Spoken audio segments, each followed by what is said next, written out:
नमो भगवते वासुदेवाय। अथ द्वितीयोऽध्यायः। श्रीभगवानुवाच न त्वेवाहं जातु नासं न त्वं नेमे जनाधिपः न चैव न भविष्यामः सर्वे वयमतः परम्। नमस्कार। द्वितीय अध्याय के इस 12वें श्लोक से श्री भगवान आत्म तत्व पर बोलना शुरू करेंगे। यहाँ हमें समझ लेना होगा, जिस मैं से हम अपना परिचय देते हैं वह मैं मेरा लिमिटेड ईगो है। मैं जब लिमिटेड ईगो से एनविलप्ड होता है तो अहंकार आदि वृत्तियों से वह कलुषित हो जाता है और हमारे सभी सांसारिक झमेलों का कारण यह ईगो है। जब भी हमें संसार के द्वारा कुछ विपरीत परिस्थितियां मिलती है तो मेरे मैं को कुछ नहीं होता, मेरा ईगो प्रभावित होता है। इस ईगो में ही हम अपने पराये भाव को आरोपित करते हैं। इस ईगो से ही मेरी आत्मा को मुझे मुक्त करना है, तभी वह परम मैं का स्वाद चख पाएगी। और उस परम मैं को रसो वै सह कहा गया है। यहाँ से श्री भगवान अर्जुन को उस आत्म तत्व की क्वालिटीज एंड कैरेक्टरिस्टिक्स बताएंगे। अर्जुन जब उस भाव में बैठकर युद्ध करेगा तब जो युद्ध लड़ा जाएगा वह धर्म युद्ध होगा। इसके पहले 11वें श्लोक में श्री भगवान ने अर्जुन से कहा कि जिनके लिए वह शोक कर रहा है वे शोक करने योग्य नहीं है। उसी को विस्तार देते हुए वे अब आत्म तत्व के विषय में बताते हुए कहेंगे कि उनके लिए शोक करना क्यों उचित नहीं है। श्री भगवान कहते हैं कि अर्जुन, न तो ऐसा ही है मैं किसी काल में नहीं था या तू नहीं था अथवा ये राजा लोग नहीं थे, और न ही ऐसा है कि इससे आगे हम सब नहीं रहेंगे। यहाँ फिर ध्यान देने योग्य बात है, क्योंकि आत्म तत्व के श्लोकों को समझने के लिए हमारा आत्म शब्द से स्पष्ट परिचय होना चाहिए। यहाँ जब श्री भगवान मैं शब्द का व्यवहार कर रहे हैं तो यह मैं बॉडी और माइंड नहीं है। यह मैं प्योर कॉन्शियसनेस है, जहाँ हम माइंड, इंटेलेक्ट और ईगो से ऊपर सिर्फ सत्य का दर्शन करते हैं और जहाँ सत्य हमारा सारथी होता है। सत्य यानी धर्म। धर्म अर्थात जो गलत है वह गलत है और जो सही है वह सही है। शब्दों के अर्थ। न, नेवर, कभी नहीं। त्वे वाहम, तू जोड़ एव जोड़ अहम, निश्चित रूप से मैं। जातु, किसी काल में। न असम, नासम, नहीं था। न त्वम, तू नहीं था। न में, न ने, न इमे, न ये सभी। जनाधिपा, राजा। न भविष्यामह, नहीं रहेंगे। सर्वे वयम, हम सभी। अतः परम, इससे आगे। अब अगला श्लोक। देहिनोऽस्मिन् यथा देहे कौमारं यौवनं जरा तथा देहांतर प्राप्ति धीरस्तत्र न मुह्यति। श्लोक 12 का संदेश था कि शरीर का नाश होने से आत्मा का नाश नहीं होता।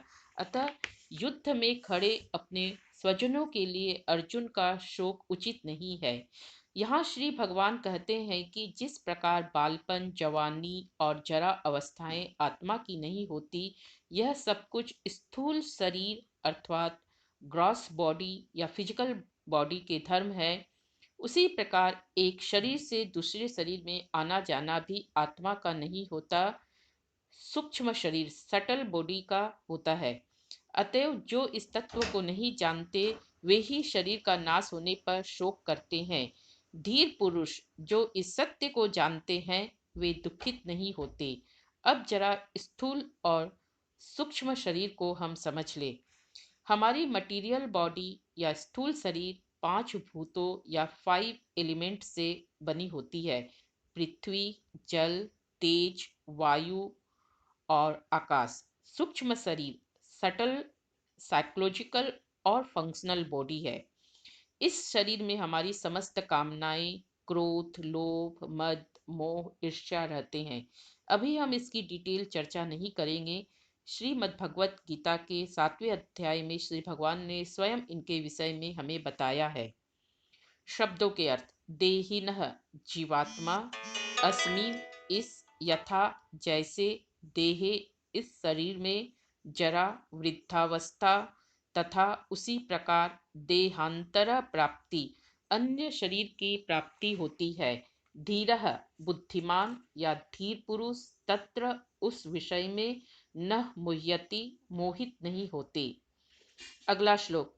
मात्रा स्पर्शास्तु कौन्तेय, शीतोष्ण सुख दुःखदः, आगम अपायिनो अनित्या, तां तितिक्षस्व भारत। इसके पहले के श्लोक में श्री भगवान ने आत्मा अर्थात इंडिविजुअल सेल्फ की इमॉर्टलिटी बताई।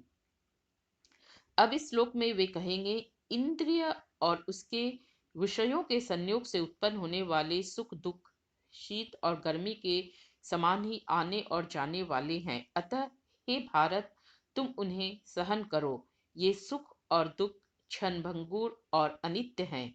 हमारी 5 ज्ञानेंद्रियां हैं और उनके 5 विषय हैं।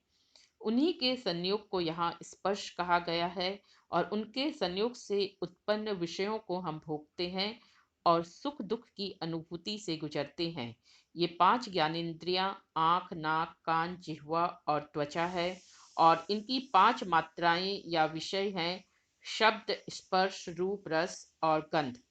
मात्रा स्पर्श इंद्रिय और विषयों के संयोग, आगम आने वाले, अपायिना जाने वाले, अनित्या अनित्य या टेम्पोररी, तान उन सबको, तितिक्षस्व सहन कर।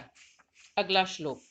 यं हि न व्यथयन्ते ते पुरुषं पुरुषर्षभ, सम दुःख सुखम धीरं, सो अमृत त्वय कल्पते। इंद्रिय और उनके विषय से उत्पन्न होने वाले सुख दुख को सहन करने से क्या लाभ होगा, अब श्री भगवान इस श्लोक में बताएंगे। वे कहते हैं कि हे पुरुष श्रेष्ठ अर्जुन, जिन धीर पुरुष को ये सुख और दुख व्यथित नहीं करते या पीड़ा नहीं देते, वही धीर पुरुष अमृत या नेक्टार का आनंद ले सकता है। धीर वह है जिसके लिए सुख और दुख समान हो गए हैं। अमृत एक मधुमय अवस्था है जहाँ हमारा हृदय करुणा और प्रेम से सराबोर रहता है।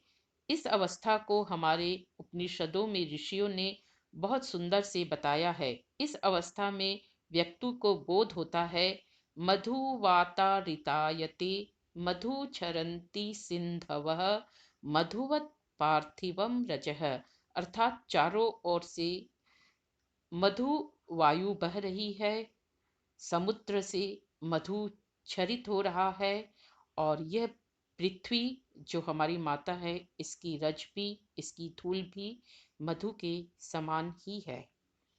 शब्दों के अर्थ। यंग जिस, ही न व्यथयन्ते ते व्याकुल नहीं करते, पुरुष ऋषभ अर्जुन को कहा गया है, बेस्ट एमंग मेन। आज की कक्षा को हम यही विराम देते हैं। तब तक के लिए धन्यवाद।